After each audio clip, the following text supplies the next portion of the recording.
దేశ స్వతంత్ర ఉద్యమం ఉవ్వెత్తున ఈసిపడేందుకు మార్చింగ్ సాంగ్ లెక్క పనిచేసిన మన జాతీయ గేయం వందే మాతరం గేయానికి ఇయాటితోని 150 ఏళ్లు నిండినాయి. అందుకే ఇయాల దేశమంతటా మా గొప్పగా జరిగిన ఈ కార్యక్రమాలు.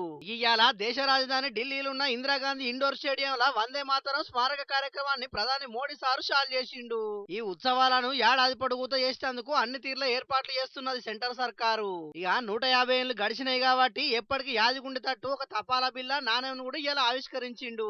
అటెంక మాట్లాడిన మోడీ సారు వందే మాతరం అనేది కేవలం ఒక పదం కాదు, అది ఒక సంకల్పం అని అన్నాడు. జాతీయ గీతం మన ఆత్మవిశ్వాసాన్ని పెంచుతది, భవిష్యత్తుకు ధైర్యాన్ని కూడా ఇస్తదని చెప్పుకొచ్చిండు.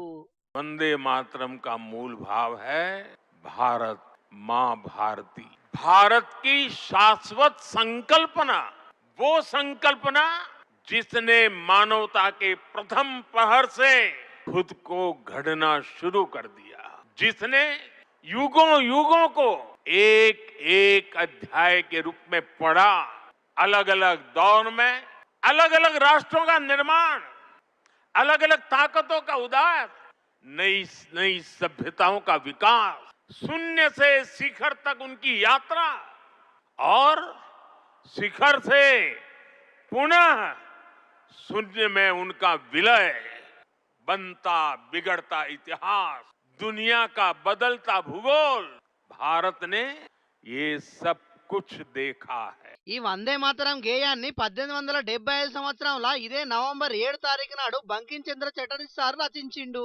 కాకుంటే మొదటి పారి మాత్రం 1905 అక్టోబర్ 16 తారీఖు నాడు ఆనంద్ మఠ్ అనే నవలలో ప్రచురితం చేసిర్రు. ఇక బెంగాల్ విభజన వందే మాతర గేయం దేశమంతటా మారుమోగిపోయింది కాబట్టి దాన్ని స్ఫూర్తిగా తీసుకొని అంతే గొప్పగా చేస్తున్నారు వేడుకలు. ఇక ఇయాల గిల్లేం చేసిర్రో చూడుర్రి.